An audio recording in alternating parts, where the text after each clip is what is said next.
We just recently received the X-Lite radio, and I thought I'd just show you some of the interesting things about it.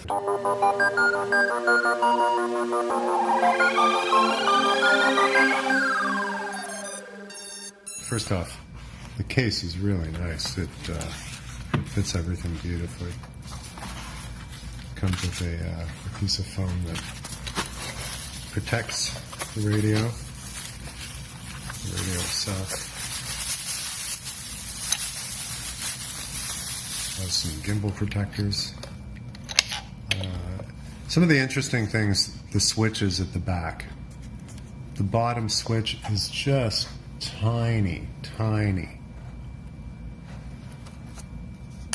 top switch is still small, but not like the bottom one. Now, it's got some feel to it, but it's very small, and I don't know if pinchers are going to be able to get that other finger in there comfortably. That's going to be an interesting one for sure. One of the other things I noticed, I'm a thumber, so it's actually got a very nice feel to it.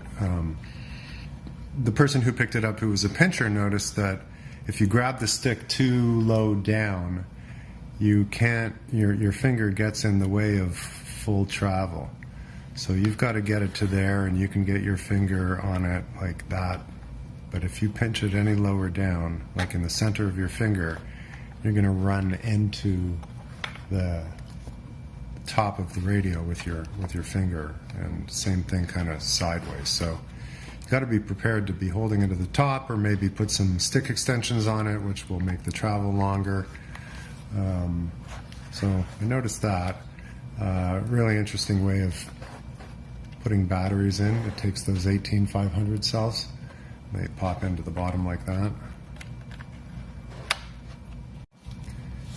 The grips are nice and rubbery, like the X7. It does have a very nice feel in my hands. I've got pretty good sized hands.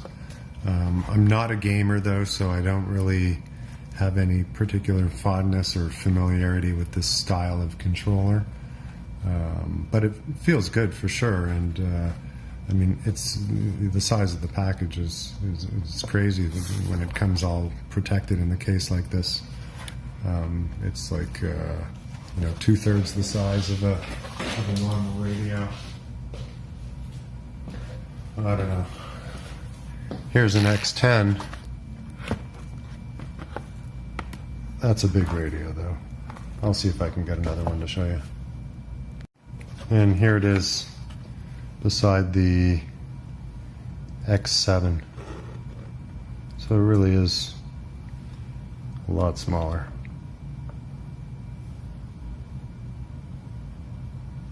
We'll pop a couple batteries into it and see what happens. Let's see.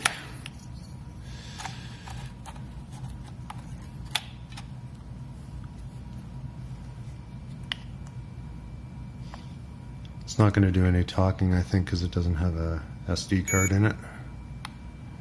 Oh yeah, the throttle comes sprung, so I guess we got to. It's centered like DJI style, so that's got to be. I think you can adjust that without opening anything up, but.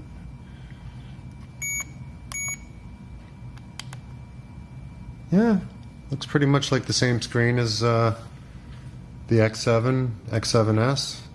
Just smaller version of it.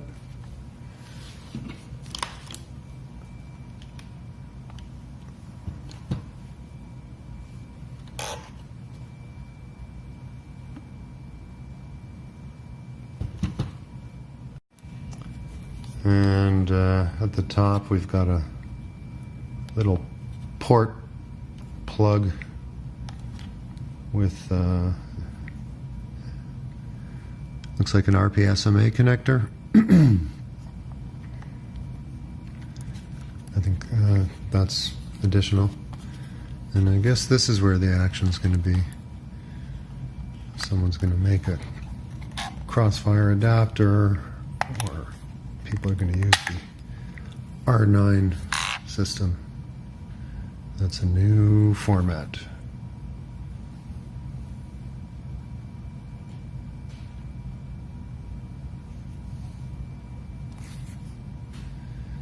and micro SD,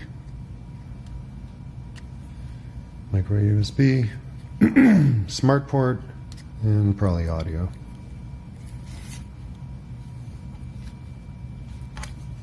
And I haven't really played around with it yet, but that was just some first impressions, and see if I can do a follow-up.